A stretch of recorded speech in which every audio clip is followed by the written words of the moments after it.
So David, tell us how you have come to be here today. Have you, what's piqued your interest about Tai Chi? I guess what piqued my interest was I enjoy the physics and like sort of the mechanics of this basically movement style, martial arts style, whatever you sort of want to call it.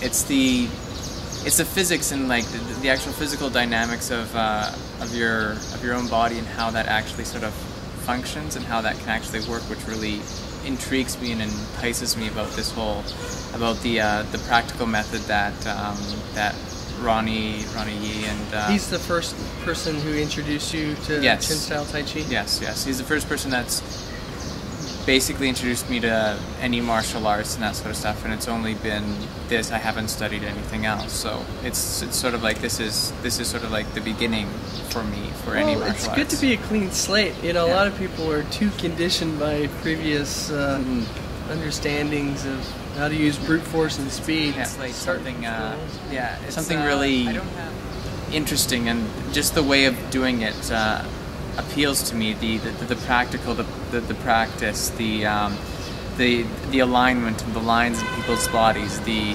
way that everything can sort of join, and the fact that there's not a lot of time or really even focus on anything that's sort of thought to be sort of mystical or magical. It's all basically you can see it in the other person, and they can go based on empirical principles. Empirical principles, it's provable, which other ones, which other stuff that I've sort of been exposed to and that sort of stuff, it doesn't seem to be as provable unless you experience it yourself. This is something. Other Tai Chis don't seem as results oriented. I don't know if result oriented is the correct term. I guess when I'd say result oriented, but have an actual like where you can prove it and you can actually see it in another person, opposed to being able to trust this is sort of like what I'm feeling, or this is sort of where the energy goes, or that sort of stuff. You can actually see it in a person. You can see how the joints line up, how everything sort of connects to actually make this one solid twist or turn and that sort of stuff. So I don't know if you realized it, but maybe this trip is starting to make you aware of the fact that you've just cherry-picked one of the most sophisticated martial arts on the planet. Yeah, it's completely and totally by accident that I didn't know. But when I started it, it's something that I enjoyed and that I'm not able to get right away, and it's not.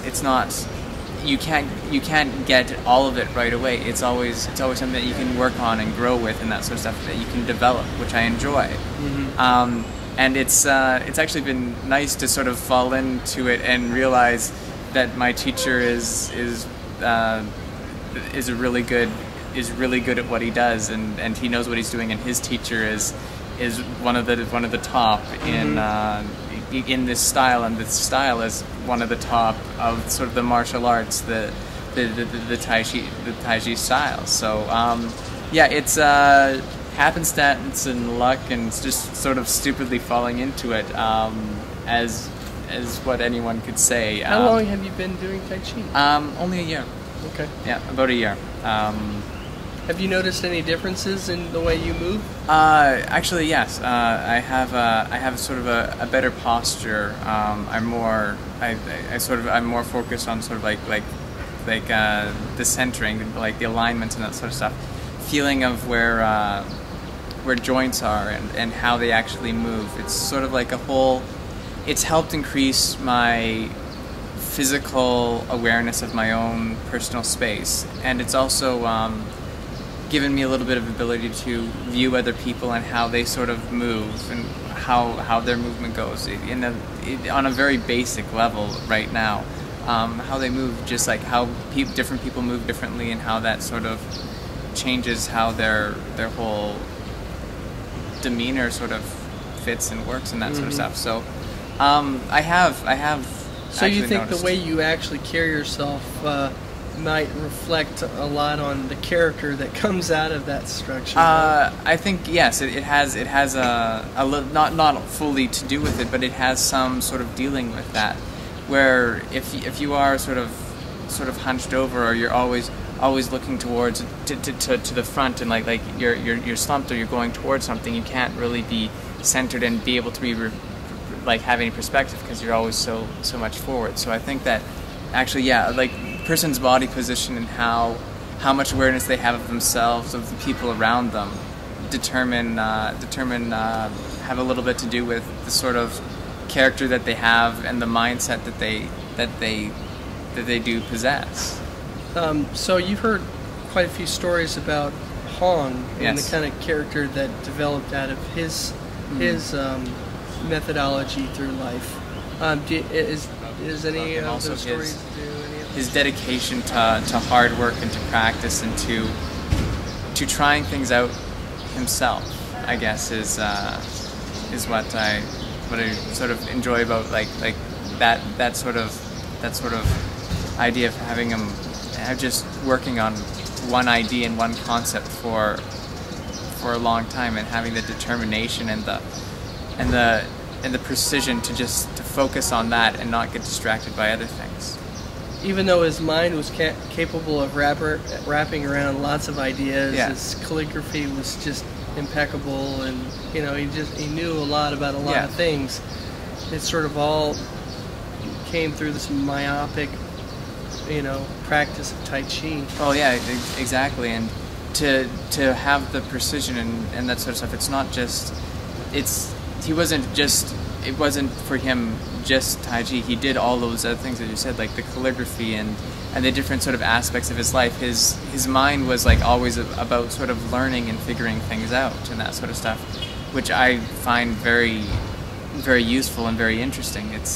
But without a pivot point, it becomes it becomes directionless, Yeah. which is what sort of a lot of people are. If you don't have a center. And for him, his center was in his life. I remember that. This is all sort of my sort of conjecture. Yeah. But like his center was his Taiji, which gave him focus through the rest of the thing, through the rest of his life. I find it quite interesting, like the concept of the spiral and how you screw your leg down, you can unscrew someone's leg. That sort of idea. But the spiral, the whole circular, everything always sort of being cyclical, always turning, always changing. It's a basic concept that can actually be expounded into so much complexity that it can't even be grasped. But no, the spiraling of the energy of the body and that sort of stuff is a really intriguing concept that I have not yet been able to grasp mentally, and have no hope of, well, not no hope of, but have not as of yet, and I'm still working on trying to obtain that in my physical. But conceptually, it sort of goes in sync with a lot of other things that you probably read about. Oh yeah. Just the way life neutralizes conflict and grows, neutralizes and expands. It's never fully going one way. It's also going the other, and it's always sort of spinning and turning, but yet staying the same, and that it's just it's an interesting idea and concept. Hopefully, we'll be able to put it integrate it into our own structures. Oh yes, it's one of the reasons why I guess I'm here, just to be able to do that hopefully better and see how things sort of work better. So So the